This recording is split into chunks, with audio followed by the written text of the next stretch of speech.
Bom dia, senhoras e senhores, e obrigada por aguardarem. Sejam bem-vindos à teleconferência da IOSP Maxion para a discussão dos resultados referentes ao segundo trimestre de 2021. Gostaria agora de passar a palavra ao Sr. Marcos Oliveira, presidente da IOSP Maxion. Sr. Marcos, pode prosseguir.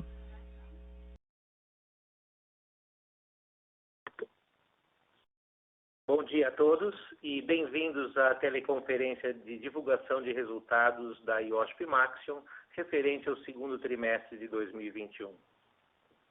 Apesar das incertezas relacionadas à pandemia, os resultados da indústria automotiva global durante o segundo semestre de 2021 apresentaram uma significativa recuperação nas vendas e produção de veículos quando comparadas ao mesmo período do ano anterior.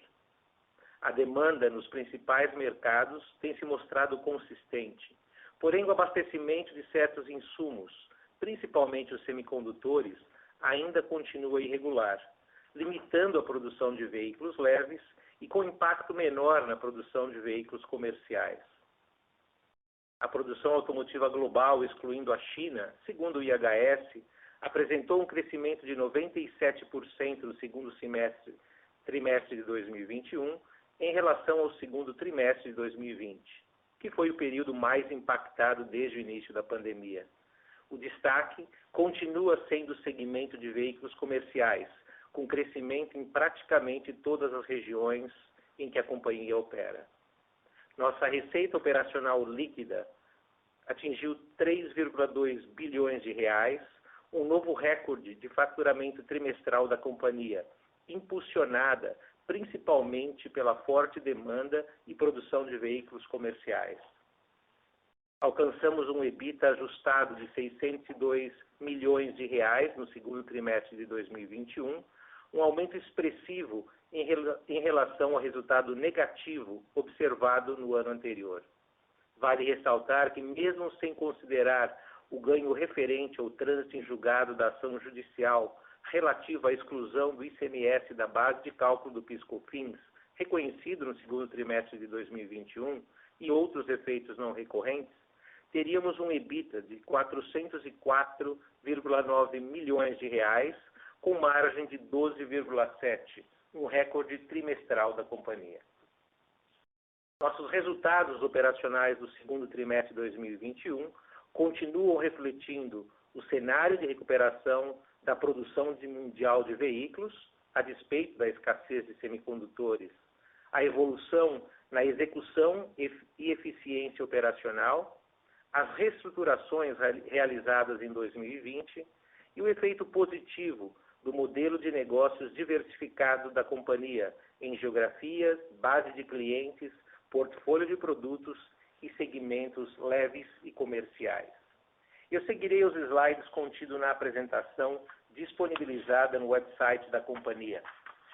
Como podemos observar no slide número 2, as tendências de produção de veículos leves e comerciais em todo o mundo mostram a recuperação do mercado global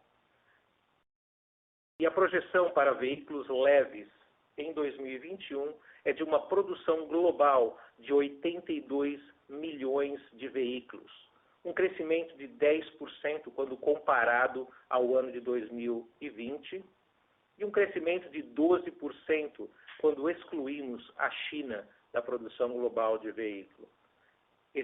Essa indústria de 82 milhões de veículos projetadas pelo IHS para o ano de 2021 era de aproximadamente 84 milhões de veículos no início desse ano. E podemos ver aqui que, apesar da demanda consistente nos principais mercados automotivos globais, a limitação na disponibilidade de insumos, principalmente os semicondutores, tem criado limitações na produção por parte das montadoras. O segmento de veículos comerciais, que tem sido menos afetado pela questão dos semicondutores, também mostra um crescimento importante, atingindo aproximadamente 3,7 milhões de veículos na projeção de produção para o ano de 2021, um crescimento de 25% na produção automotiva de caminhões globais, excluindo o mercado chinês, e já voltando a atingir os patamares de 2019, agora no ano de 2021. No slide número 3, alguns dos principais destaques do segundo trimestre de 2021 da companhia. Nossa receita líquida de 3,2 bilhões representou um aumento de 171,7% no segundo trimestre de 2021, quando comparada ao segundo trimestre de 2020. Nosso EBITDA ajustado de 602 milhões de reais e uma margem EBITDA de 18,9 milhões de reais. E como mencionei anteriormente, excluindo o ganho da exclusão do ICMS na base de cálculo do PIS/COFINS, atingimos um EBITDA de 404,9 milhões, ou uma margem de 12,7%. Nosso lucro bruto foi de 420,7 milhões de reais e uma margem bruta de 13,2%. Nossa alavancagem financeira, ou a dívida líquida, dividido pelo EBITDA ajustado, foi de 2,74 vezes, uma redução em relação ao primeiro trimestre de 2021, quando atingimos 5,74 vezes. Nosso lucro líquido no segundo trimestre de 2021 foi de 214,8 milhões de reais. No slide número 4, podemos observar a receita operacional líquida consolidada da companhia, de 3,18 bilhões de reais, um crescimento de 1,6% quando comparado ao primeiro trimestre de 2021 e um crescimento de 19,4% quando comparado ao segundo trimestre de 2019, que foi um trimestre mais normal em termos de produção e vendas de veículos em todo o mundo. A nossa receita por região pode ser observada no slide número 4 também, onde a América do Sul representou 29,4%, América do Norte 26,5%, Europa 33,7% e a Ásia novamente acima dos 10%, atingindo 10,4% da receita operacional líquida consolidada da companhia. No slide número 5, observando a receita por produto, podemos ver o impacto positivo do crescimento do segmento de caminhões, principalmente nas Américas, e a participação da receita de componentes estruturais para veículos comerciais, que representou 16% no segundo trimestre de 2020, representou agora 21% na receita da companhia. As rodas de alumínio para veículos leves permaneceram relativamente estáveis em 30%, rodas de aço sofreram uma leve queda, principalmente em função da limitação na produção de veículos leves em todo o mundo. No slide número 6, podemos observar a evolução da receita por segmento da companhia. E podemos ver que o segmento de veículos comerciais, que representava em torno de 35% em 2015 a 2017, no segundo trimestre de 2021 já atingiu 44%, sendo a receita de veículos leves 56% para a companhia.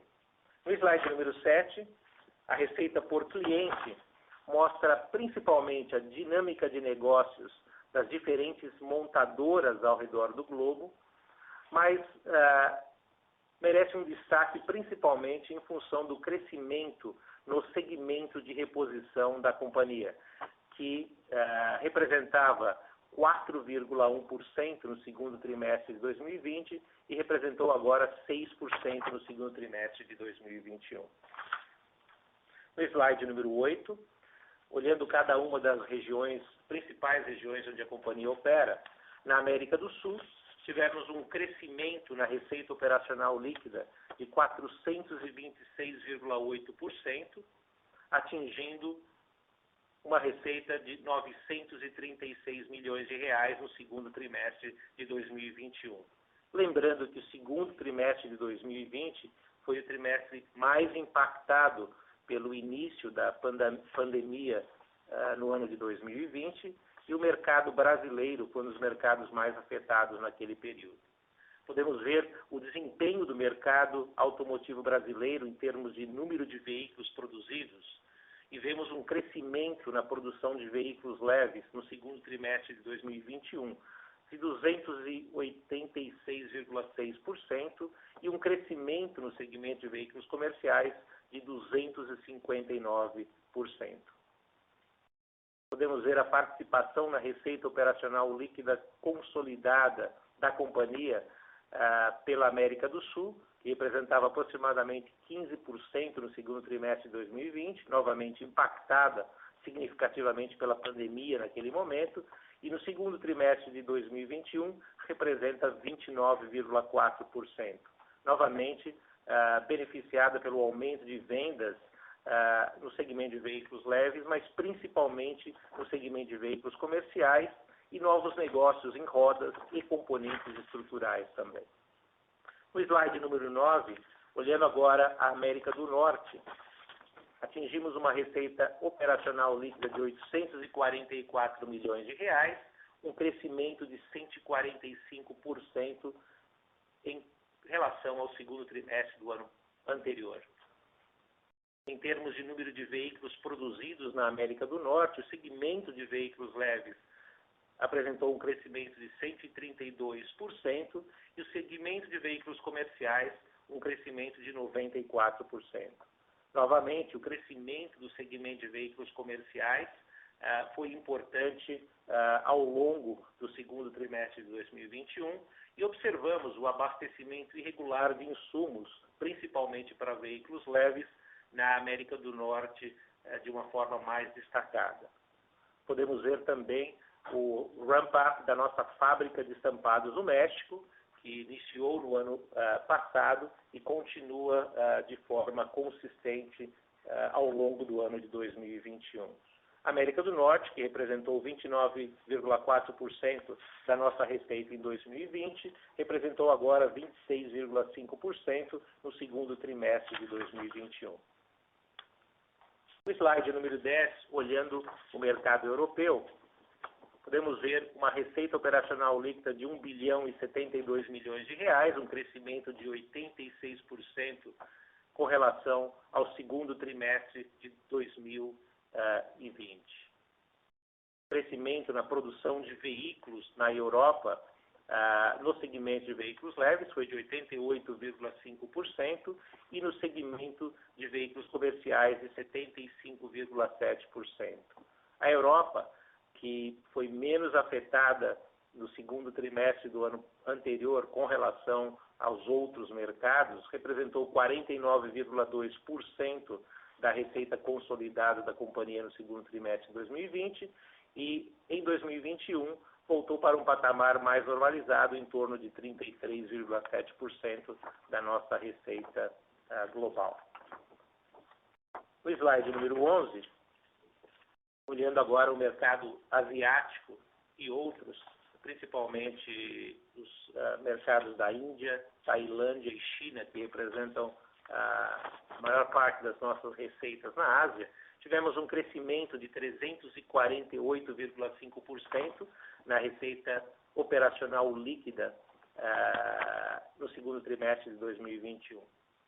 Podemos ver a recuperação mais acentuada na Índia, onde o segmento de veículos leves cresceu 408%, o segmento de veículos comerciais cresceu 341% no segundo trimestre de 2021. A Tailândia teve um crescimento de aproximadamente 162% no segundo trimestre de 2021.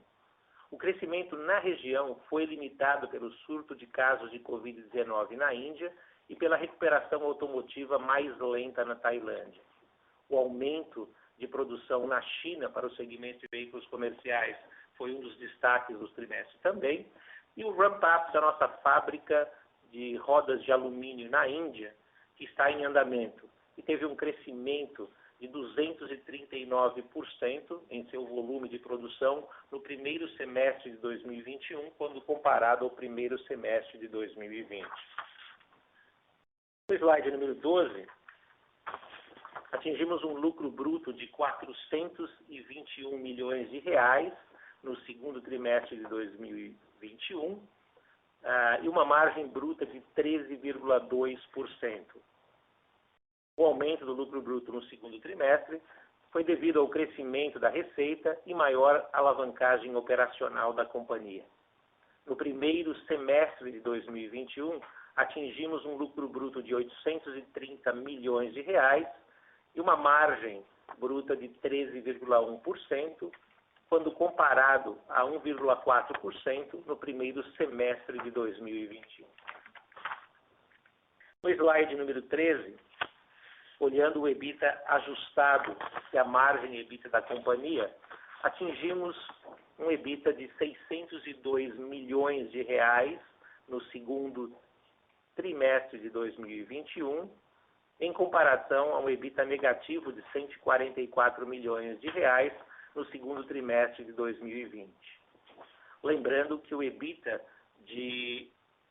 do segundo trimestre de 2021 foi beneficiado pelo ganho referente à desvalorização da opção de compra de participação acionária de uma controlada, em aproximadamente 6,7 milhões de reais, e pelo ganho líquido do processo judicial da exclusão do ICMS na base de PIS/COFINS, que representou 190,2 milhões de reais.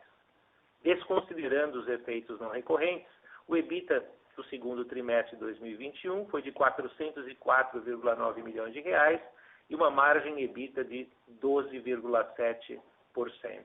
Nos primeiros 6 meses de 2021, atingimos um EBITDA ajustado de 977 milhões de reais e uma margem EBITDA de 15,5%.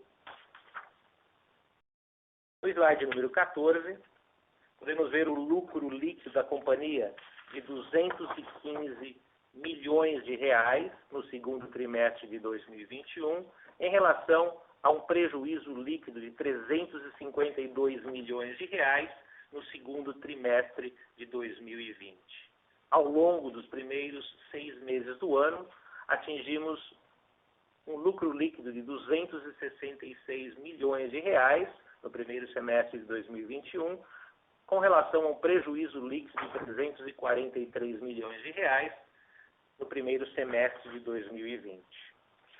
No slide número 15, podemos ver os investimentos da companhia, principalmente relacionados à segurança, manutenção, lançamento de novos produtos e melhoria da produtividade, que foram de 80 milhões de reais no segundo trimestre de 2021, em comparação a 85 milhões de reais no segundo trimestre de 2020. Ao longo dos primeiros 6 meses desse ano, tivemos um total de investimento de 140 milhões de reais, uma redução de 28,6% com relação ao primeiro semestre de 2020. No slide número 16, podemos ver a alavancagem financeira e o índice de liquidez da companhia. Tivemos uma dívida líquida de 3.982 milhões de reais no segundo trimestre de 2021, uma redução com relação aos 4.057 milhões de reais no final do primeiro trimestre de 2021. Nossa alavancagem financeira, a dívida líquida sobre EBITDA, que atingiu um pico no terceiro trimestre de 2020 de 7 vezes, foi reduzida para o segundo trimestre de 2021 e atingimos 2,74 vezes. O índice de liquidez da companhia foi de 0,75 vezes, quando olhamos a dívida de curto prazo de 1.799 bilhões de reais e o caixa da companhia no final do segundo trimestre de 2021 de 1.355 bilhões de reais. No slide número 17, podemos ver o endividamento da companhia e a composição dessa dívida, que no final do segundo trimestre de 2021 estava composta por 47% em reais, 37% em euros, 11% em dólar e 5% em outras moedas. No final do segundo trimestre de 2021, 67% da dívida da companhia estava no longo prazo e 33% no curto prazo. E tivemos um aumento no prazo médio da dívida de companhia de 2,5 anos no segundo trimestre de 2020 para 4,6 anos no segundo trimestre de 2021. No slide número 16, podemos observar alguns dos destaques de ESG da companhia no segundo trimestre de 2021. Com relação ao meio ambiente, entre muitas iniciativas, recebemos o Prêmio de Responsabilidade Ambiental da Mercedes-Benz no Brasil, devido ao sistema de AutoSet e Machine Learning da nossa estação de efluentes em Cruzeiro. Isso é parte do nosso processo de transformação digital em andamento na companhia, muito focada na utilização de tecnologias como análise preditiva, Machine Learning e automação nas decisões do processo. Também tivemos reconhecimentos no segundo trimestre de 2021 dos nossos diferentes clientes, como a premiação do Supplier Excellence Award da CNH Industrial na América do Sul, o prêmio de Logistics and Quality Excellence Performance Award pela Honda no Brasil, o Honda Service Award pela Honda no México, o Certificate of Achievement for Quality and Delivery da Isuzu na Tailândia, o Supplier Quality Excellence Award pela GM nos Estados Unidos, México e Brasil, e o Masters of Quality pela Daimler-Buss no México. Nos aspectos sociais, continuamos avançando na implementação das nossas iniciativas relacionadas à diversidade e inclusão e ao nosso projeto Unique and United, com o lançamento da nossa política global de diversidade e inclusão na companhia.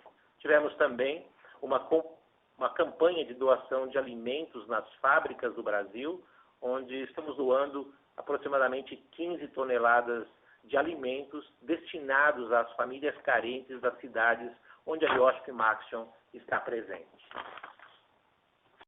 O efeito positivo de nosso modelo de negócios diversificado em geografias, base de clientes, portfólio de produtos e segmentos leves e comerciais, a melhoria da eficiência operacional, a implementação de projetos de inovação e digitalização nos permite continuar avançando em atender cada vez melhor as necessidades atuais e futuras da indústria automotiva, seja na combustão, na utilização de motores de combustão interna ou na eletrificação da frota automotiva global.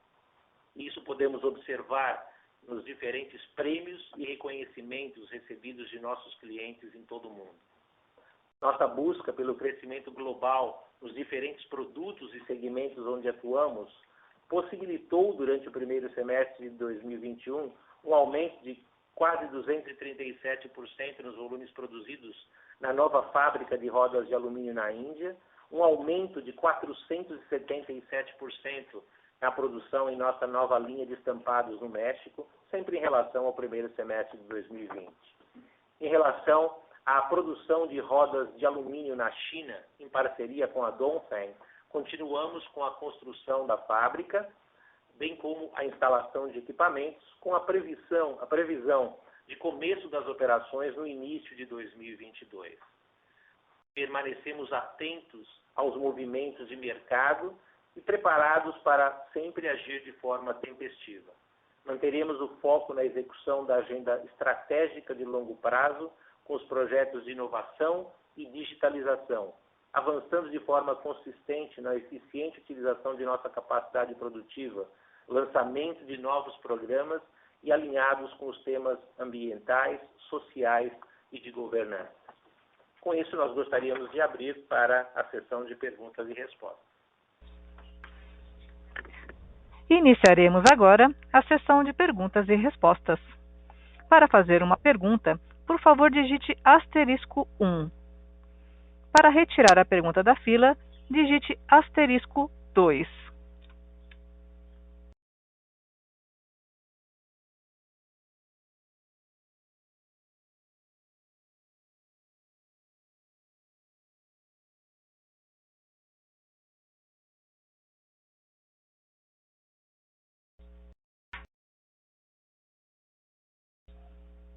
Temos uma pergunta de Caterine Kiselar, do Banco do Brasil. Bom dia a todos, parabéns pelos resultados. Do meu lado aqui, por gentileza, duas perguntas. A primeira seria sobre endividamento, se vocês veem espaço no curto e médio prazo para melhoria no perfil da dívida, em quais frentes vocês devem atuar estrategicamente. Bom, a segunda pergunta se vocês veem influência visível para o segundo semestre na recomposição de estoques da indústria automotiva, sensibilizando a carteira de pedidos de vocês. Obrigada.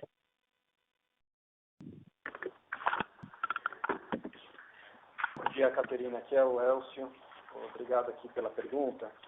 Sobre o perfil do endividamento e o liability management, somente é importante ressaltar aqui os passos que nós viemos tomando e como que a gente vai olhar daqui para frente. Acho que o primeiro passo no meio da pandemia foi aumentar o nosso nível de caixa de 500 milhões aproximadamente para 1,5 bilhão, com dívidas de curto prazo em alguma instância, mas também acessamos algumas linhas de longo prazo, novos pockets aí com linhas de governo europeu, fundamentalmente com prazos mais longos. Então, esse caixa ele inicialmente foi construído, dadas as incertezas da profundidade e duração aqui da pandemia. O segundo passo que nós fizemos foi refinanciar com prazos mais longos. Então, acho que o primeiro movimento importante foi a aprovação da linha do BNDES/BDMG de 940 milhões, prazo de 7 anos, e depois, na sequência, o primeiro Sustainability Linked Bond da companhia, 400 milhões de dólares, 7 anos também. Na sequência, fizemos a obtenção preventiva aqui dos waivers, dos covenants financeiros, elevando o teto das alavancagens, que aliás já estamos bem abaixo desses patamares. E o passo 4 aqui agora, somente para a gente fazer a linha do tempo e construir os próximos passos, estamos aqui continuamente analisando as melhores oportunidades em termos de custo-benefício para melhorar o perfil da dívida. Acho que a situação agora é muito diferente do que a gente tinha no passado, em termos de performance da companhia, de visibilidade da própria alavancagem.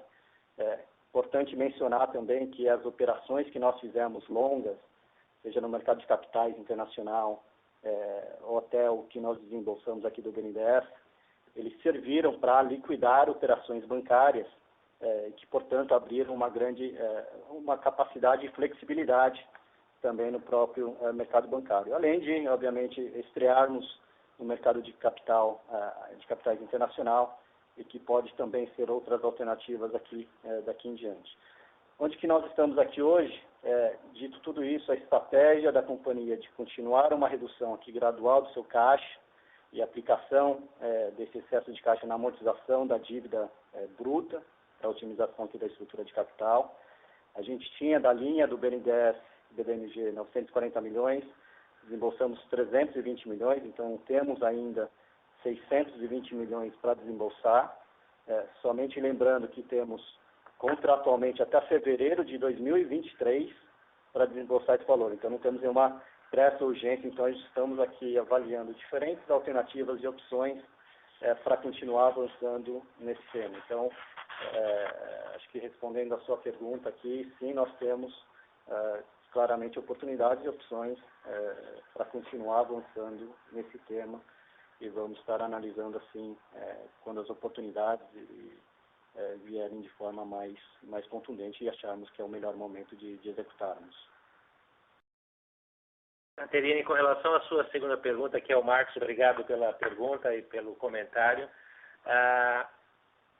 Nós trabalhamos ao longo do primeiro semestre de forma estratégica com um nível de estoques mais elevados, principalmente em função das dificuldades que nós tivemos no abastecimento de insumos na virada do ano, no quarto trimestre do ano passado e no início do primeiro trimestre desse ano, quando o abastecimento de matérias-primas, principalmente o aço, mas o alumínio também, eram irregulares e nós não tínhamos a cadência, as entregas nos períodos ou nos prazos esperados. Em função do mix de produtos e mix de matérias-primas, decidimos operar com um nível mais elevado para que tivéssemos a capacidade de responder à demanda dos nossos clientes de forma eficiente. No quarto trimestre do ano passado, tivemos muitas dificuldades e, por isso, tivemos que operar com um grande número de horas extras, com um alto número de mudanças de velocidade de linha, de ferramental nas nossas linhas, por esse abastecimento irregular de insumos, e nós decidimos realmente trabalhar com níveis mais elevados para não ter essa ineficiência operacional. A situação do abastecimento de matérias-primas vem se normalizando entre o primeiro trimestre e o segundo trimestre desse ano. Ao mesmo tempo, nós temos, por outro lado, um grande número de mudanças de programa de produção dos nossos clientes, agora pelas dificuldades que eles têm tido com relação ao abastecimento de semicondutores, e esses cortes ou mudanças de produção que os clientes têm gerado também geram certa instabilidade no tipo de produto e no mix de matérias-primas utilizadas, e por isso nós ainda mantivemos esses níveis de estoques um pouco mais elevados ao longo agora do segundo trimestre, na entrada do terceiro trimestre. O nosso objetivo entre o terceiro trimestre e o quarto trimestre é reduzir os nossos estoques de uma forma mais normalizada, com o abastecimento consistente de insumos com os quais nós normalmente operamos e operamos todos os anos. Obviamente, o crescimento expressivo na produção automotiva global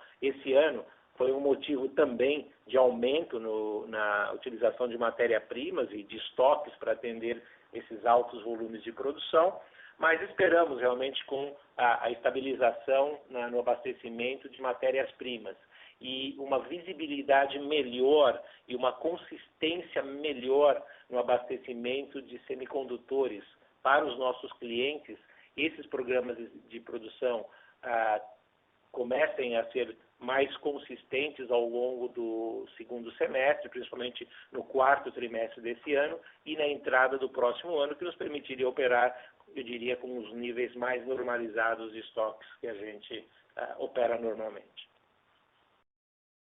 Ótimo, obrigada.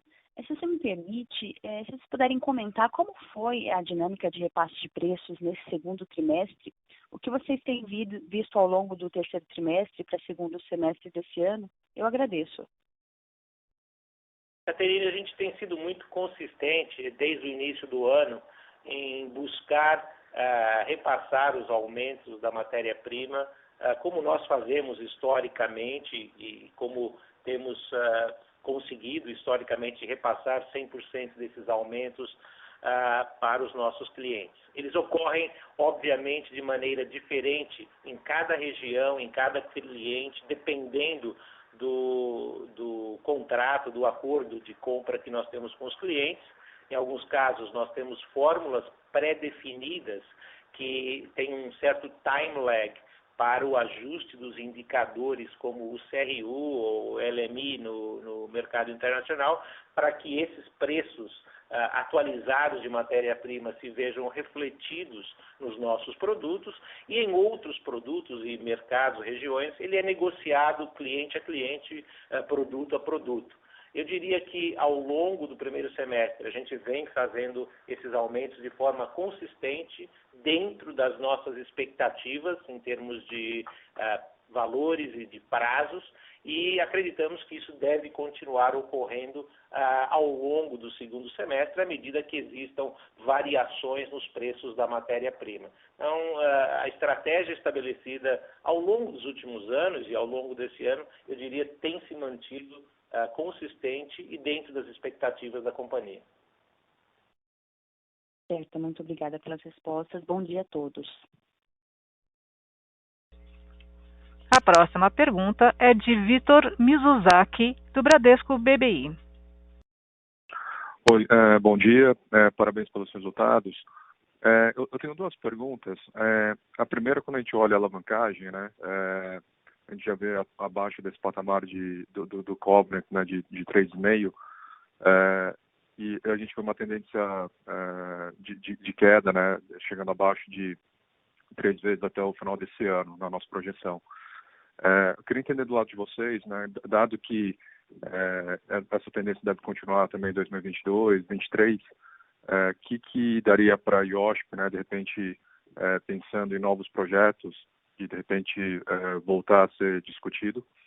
E a segunda pergunta, com relação aos one-offs, se vocês puderem elaborar um pouquinho mais com relação a esse ganho da valorização da opção de compra e também sobre os impairments, né, o custo de reestruturação do segundo TRI, se a gente pode esperar mais alguma coisa no segundo semestre. Obrigado. Victor, bom dia, obrigado pelas perguntas. Deixa eu responder a primeira aqui, depois o Elcio fala um pouquinho da segunda.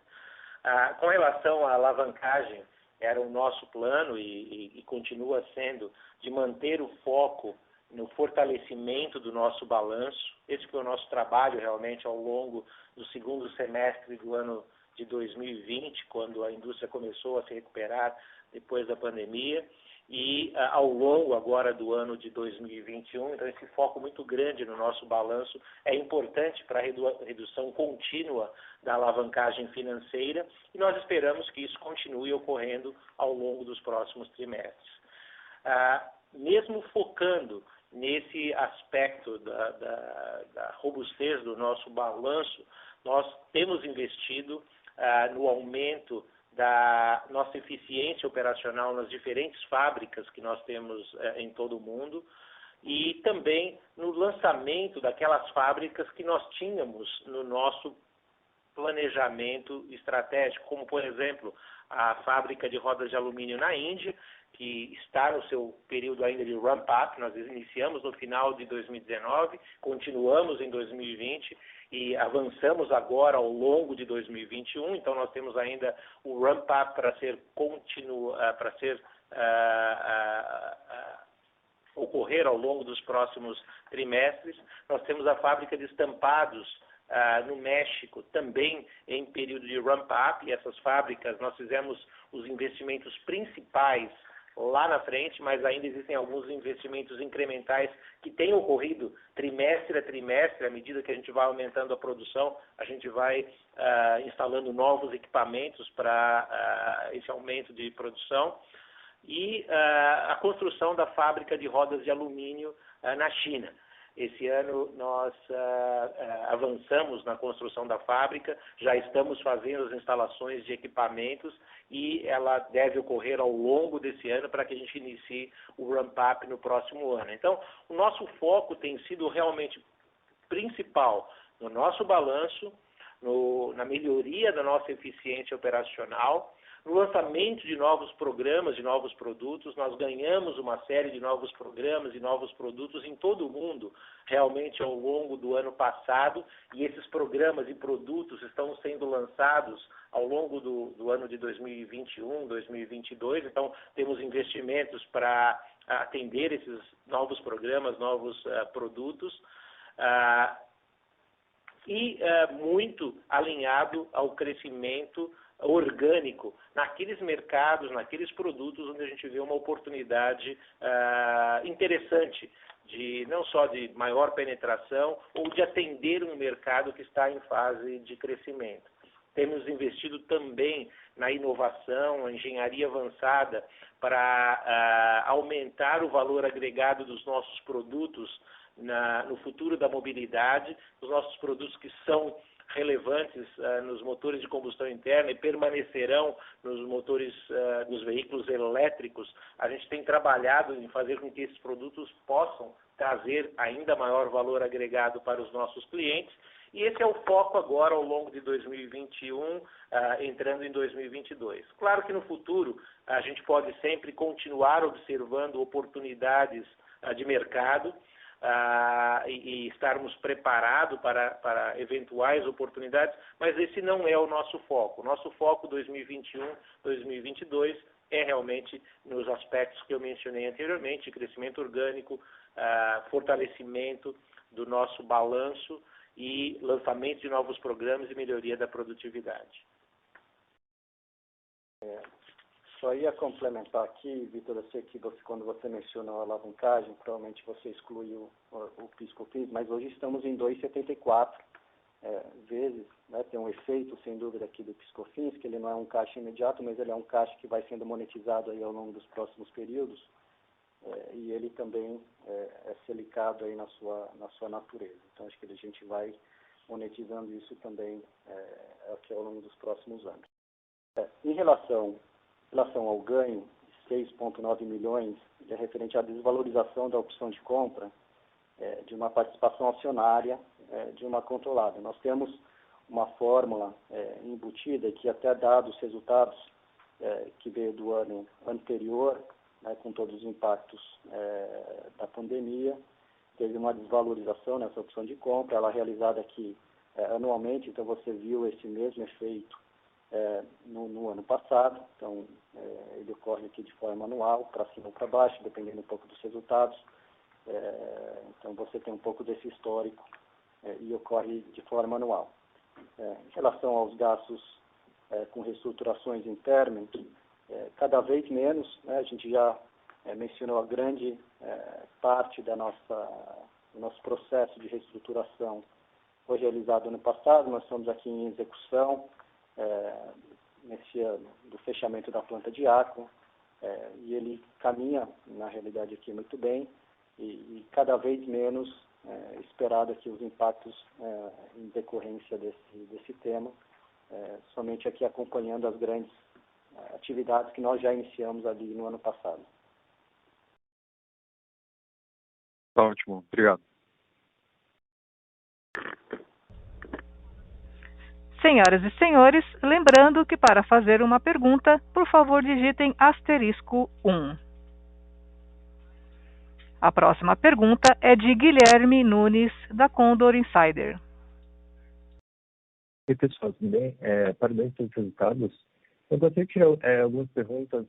A primeira é referente, como vocês estão em questão de capacidade ociosa, vocês estão mais assim, para o terceiro trimestre em si, se vocês estão vendo muito dos seus clientes, ou até vocês mesmos, com problemas de insumo, pode gerar talvez até algum tipo de paralisação, como que vocês estão vendo isso? Porque aqui no Brasil, pessoalmente, algumas montadoras acabaram anunciando isso, se não me engano, acho que umas 2, 3 semanas atrás, e eu queria saber mais isso de vocês. E outra coisa é referente ao processo judicial do México, que vocês anunciaram recentemente, tinham comentado que iam tentar fazer um acordo ali na casa de 150 milhões, se eu não me engano. Queria saber se vocês conseguiram, se tem alguma atualização. Obrigado.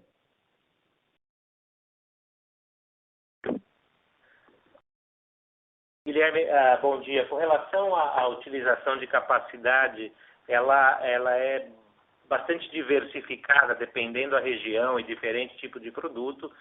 Então, ela varia bastante trimestre a trimestre, na realidade, em função da própria demanda, eventuais paralisações que os nossos clientes tenham. Em média, nós temos uma utilização entre 75% e 80% da nossa capacidade, em algumas fábricas bem superior a isso, outras inferiores, mas é uma boa utilização de capacidade. Normalmente, a gente planeja utilizar a capacidade das fábricas até 95%, em função de picos de demanda que podem existir. Então, normalmente, quando você opera entre 75% e 80%, já é um bom nível de utilização, mas, novamente, varia muito de produto a produto e cliente a cliente. Com relação às paralisações das montadoras que têm ocorrido de forma, eu diria, bastante consistente no mundo inteiro, na Europa, nos Estados Unidos, aqui na América do Sul também, obviamente nós reagimos de forma bastante rápida a essas variações. Normalmente, na maioria dos casos, os nossos processos produtivos, eles não estão alinhados a um determinado produto de um certo cliente, eles são flexíveis, então eu uso a mesma linha para produzir diferentes produtos para diferentes clientes, tem que fazer trocas de ferramentais eventualmente, mas a linha ela é flexível, o que nos permite ir ajustando a nossa produção, eu diria, de acordo com a demanda do mercado naquele momento. Então, quando o cliente A produz mais ou o cliente B produz menos, eu faço ajustes nas velocidades de produção, faço maior número de trocas de ferramentais e velocidade de linha, utilização de outros instrumentos, mas sem necessidade de fazer grandes paralisações nas nossas fábricas, um pouco diferente de fornecedores ou de montadoras que têm linhas dedicadas a determinados produtos e ficam sem muita alternativa quando existe a falta de um determinado insumo. Nós fazemos a flexibilização do nosso processo para respondermos a isso e, obviamente, quando necessário, utilizamos os instrumentos disponíveis de férias coletivas, de banco de horas ou de outros ferramentais para determinadas partes da fábrica, não necessariamente para paralisar a fábrica de uma forma completa, mas fazer paralisações, se necessário, de algum processo, de alguma parte da nossa fábrica. Então, a flexibilidade das nossas fábricas e dos nossos processos nos permitem poder ir ajustando isso, eu diria, de uma forma eficiente, sem a necessidade de paralisações completas dos nossos complexos industriais. Guilherme, bom dia. Aqui é o Elcio. Deixa eu aproveitar a sua pergunta, obrigado pela pergunta, e aproveitar para dar uma recapitulada nesse tema do México. É o fato relevante que nós divulgamos aí no dia 14 de julho. Então, aqui temos uma autuação referente ao ano de 2012, no qual as autoridades mexicanas estão questionando a dedutibilidade dos juros referente ao financiamento que fizemos para a aquisição da Imagusa e também um ganho de capital numa operação intercompany envolvendo ações aí da empresa adquirida em 2012. Então, esse auto de infração, o valor que nós colocamos no fato relevante, 676 milhões em dezembro de 2020. Os assessores jurídicos da companhia entendem que a chance de êxito, em última instância, é provável. Por essa razão, não foi feita nenhuma provisão. Deixamos aqui o disclosure no formulário de referência desde 2020. E atualmente estamos recorrendo aqui na esfera administrativa. Acho que com o objetivo de evitar desgastes decorrentes dessas ações judiciais, gastos com advogados, garantias que precisam ser colocadas aqui em uma defesa na esfera judicial, entendemos que o melhor caminho seria um acordo extrajudicial para finalizarmos aqui o tema. Então, só é importante ressaltar que não teve nenhuma alteração na posição dos nossos assessores, dos nossos advogados, em relação à chance de êxito. Ela permanece provável, o que a gente chama aqui de more likely than not. Então, fizemos uma proposta, avançamos no processo de um potencial acordo nesse segundo trimestre, fizemos uma proposta aqui equivalente, em pesos, mas equivalente a 150 milhões de reais. Não foi contabilizado nenhuma provisão nesse momento sobre esse potencial acordo. Ainda estamos no aguardo da resposta das autoridades fiscais mexicanas. Acreditamos que é possível a conclusão possa ocorrer ainda durante esse ano, mas desde a emissão aqui do fato até hoje não teve nenhuma evolução. E caso não haja aprovação aqui das autoridades fiscais mexicanas, a companhia vai defender seus interesses na esfera judicial, até porque, de novo, o entendimento aqui sobre o mérito, junto com os nossos advogados, é uma chance de êxito provável. Então, iremos aqui até o final também. Ok, muito obrigado. A próxima pergunta é de Jonathan Coutras, do JP Morgan. Bom dia, Marcos, Elcio. Obrigado pelas perguntas e parabéns pelos resultados, né? A primeira pergunta era sobre a quebra da margem por segmento. Vocês viram uma diferença significativa na margem entre produtos para comerciais e leves? A gente quer entender aqui se essa melhora na margem passa um pouco para esse maior mix no comercial. E a segunda pergunta, né? O Fábio comentou recentemente que essa questão dos semicondutores deve ser sanada no meio do ano que vem, né? Com nova capacidade de chips entrando em operação fora do Brasil. Então, gostaria de ouvir um pouco de vocês, o que vocês ouvem, né, dos seus clientes fora do Brasil quanto a isso, né, se essa estimativa parece razoável. Obrigado. Jonathan, bom dia, obrigado pelas perguntas. Normalmente, o segmento de veículos comerciais tem uma margem média levemente superior ao segmento de veículos leves, no nosso caso. Então, em termos de mix, uma maior participação, um crescimento no segmento de veículos comerciais é positivo para nós e nós agradecemos. Mas varia também, a questão de margens varia muito de produto para produto, mesmo dentro dos segmentos leves e comerciais e de região por região. De uma forma geral, o mix tem sido um mix positivo para nós, nós vimos esse crescimento na participação do segmento de veículos comerciais, que representava lá atrás menos de 40% e agora está acima de 40%, então isso tem sido positivo e esperamos que continue operando de forma positiva também. Com relação a semicondutores, a questão da visibilidade no abastecimento de semicondutores para as montadoras melhorou com relação ao final do primeiro trimestre, mas ainda existe bastante incerteza por parte dos nossos clientes. Então, nós estamos em contatos constantes com as diferentes montadoras europeias, americanas, asiáticas, em todo o mundo, mas nós vemos que mesmo no planejamento de curto, médio prazo, eles continuam fazendo ajustes. Nós procuramos manter a flexibilidade das nossas fábricas para poder atender a isso. Acreditamos que essa situação deverá melhorar gradativamente ao longo dos próximos meses.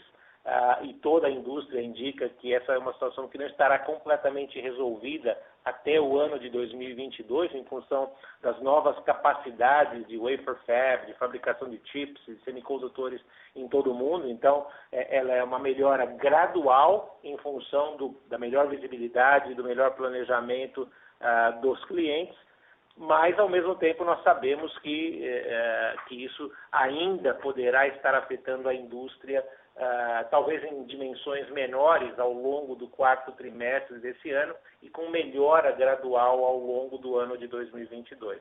Então, nós não temos muita alternativa. A nossa alternativa aqui é mantermos a nossa flexibilidade, reagirmos rápidos, estarmos preparados para eventuais mudanças de mix de um produto para outro produto, de um cliente para outro cliente e com isso tentar otimizar ao máximo a alavancagem operacional das nossas fábricas. Perfeito. Obrigado, Marcos. Bom dia. Bom dia. A próxima pergunta é de Eric Delaney. Bom dia, pessoal. Parabéns pelo resultado. Gostaria de saber a que fatores vocês atribuem esse aumento da margem EBITDA recorrente para 12,7%. E se para os próximos trimestres podemos esperar margens ainda nesse patamar? Oi, Eric. Bom dia, obrigado pela pergunta. Deixa eu iniciar aqui, eventualmente o Marcos pode complementar. Realmente tivemos aqui uma margem positiva diante de todos os desafios aqui que a indústria enfrenta. E na verdade, não temos, não é uma explicação simples ou de um item só. Ele é uma combinação aqui de vários fatores. Acho que, em primeiro lugar, aqui a gente acabou de falar sobre o mix. Esse é um tema positivo para a margem. O ticket médio, né, dos veículos comerciais bem mais elevado e também margens aí pouco melhores que de veículos leves que nos ajudam aqui nesse processo. Acho que também é importante comentar todo o processo de ajuste de todas as reestruturações que nós fizemos ano passado. Ele também vai aqui gradualmente colocando um peso positivo aqui nos nossos resultados na margem bruta. E por final, que tem vários impactos ocorrendo ao mesmo tempo, a nossa companhia, o modelo de negócios bastante diversificado. Então, a gente viu claramente, por exemplo, ano passado, a América do Norte ela despontou muito rapidamente na recuperação, enquanto o Brasil, né, a gente viu caminhando de forma mais lenta. Então, quando a gente vê o cenário hoje, a gente vê um cenário totalmente inverso, quer dizer, a América do Sul ela correu bem mais rápido aqui no segundo tri, a América do Norte já sofrendo um pouco mais na questão dos semicondutores.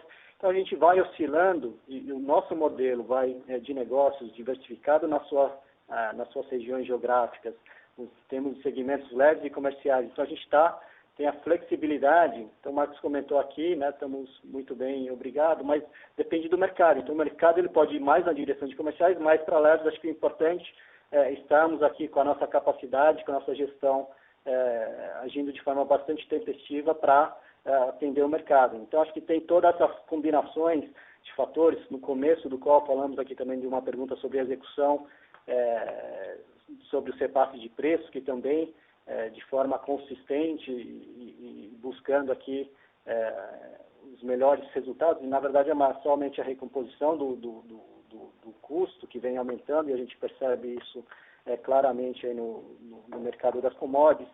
Então, acho que é o resultado de vários aspectos. Agora, dizer como é que vai se comportar a margem, acho que vai depender muito aqui da evolução da própria indústria, da evolução do mix que a gente está vendo e a própria manutenção dessas questões que a gente estamos certamente aqui confiantes, e tem as questões de timing, um pouco para cima, um pouco para baixo, em relação aos repasses dos custos que continuam subindo aí ao longo do segundo trimestre, e a gente vai tendo esses efeitos ao longo do segundo semestre.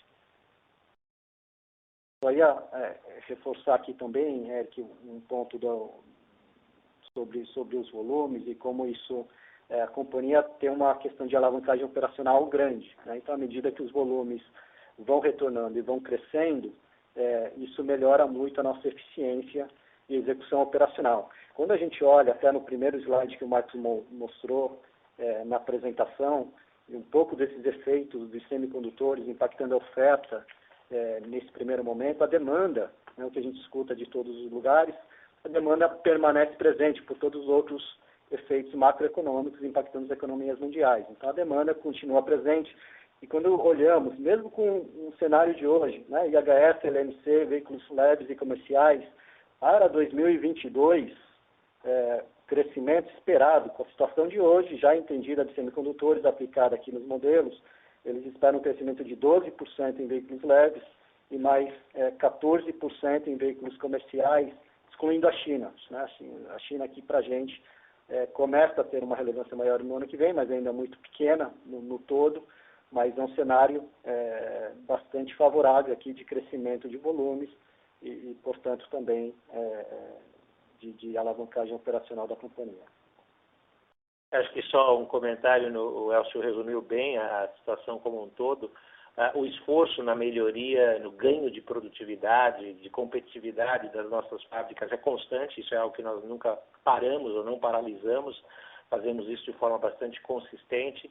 O objetivo é lançar as novas capacidades com melhores margens, com melhores resultados e manter essa capacidade, agilidade, flexibilidade de absorver as oscilações e as variações de demanda sem uma grande perda na eficiência operacional. E o time tem feito um bom trabalho realmente ao longo desse ano em administrar essas surpresas e oscilações que a gente tem visto, e por isso nós temos uma visão positiva sobre o ano de 2021. Apesar de incerteza, apesar de dúvidas, a nossa visão geral do ano ela é positiva, porque as ações implementadas ao longo do ano passado, as reestruturações implementadas, as ações que continuam sendo implementadas ao longo desse ano, têm surtido efeito, têm funcionado da maneira que nós esperávamos, e por isso a gente continua eu diria, com uma visão positiva e principalmente olhando também os volumes de indústria que o Elcio mencionou,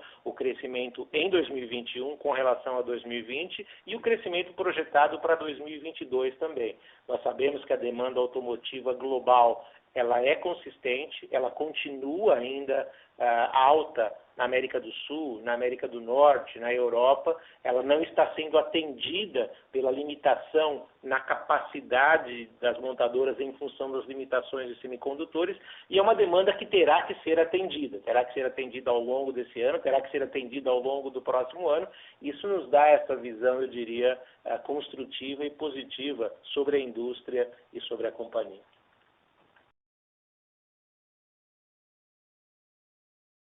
Encerramos nesse momento a sessão de perguntas e respostas. Gostaria de passar a palavra ao Sr. Marcos para as considerações finais. Mais uma vez, muito obrigado pela participação de todos. Eu acho que só ratificando aquilo que nós falamos no início da apresentação, o efeito positivo do nosso modelo de negócios diversificado em geografias, base de clientes, portfólio de produtos, segmentos leves e comerciais, a melhoria da eficiência operacional, a implementação de projetos de inovação e digitalização, nos permite continuar avançando em atender cada vez melhor as necessidades atuais e futuras da indústria automotiva e de mobilidade. Nós permaneceremos atentos aos movimentos de mercados, às dinâmicas de diferentes segmentos e mercados e preparados para agir de forma tempestiva. Manteremos o foco na execução da agenda estratégica de longo prazo com os projetos de inovação, digitalização, avançando de forma consistente na eficiente utilização de nossa capacidade produtiva, lançamento de novos produtos, novos programas e alinhados sempre com os temas ambientais, sociais e de governança. Mais uma vez, muito obrigado e tenham todos um bom dia.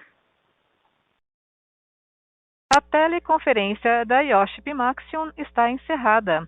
Agradecemos a participação de todos. Tenham um bom dia. E obrigada por usarem Chorus Call.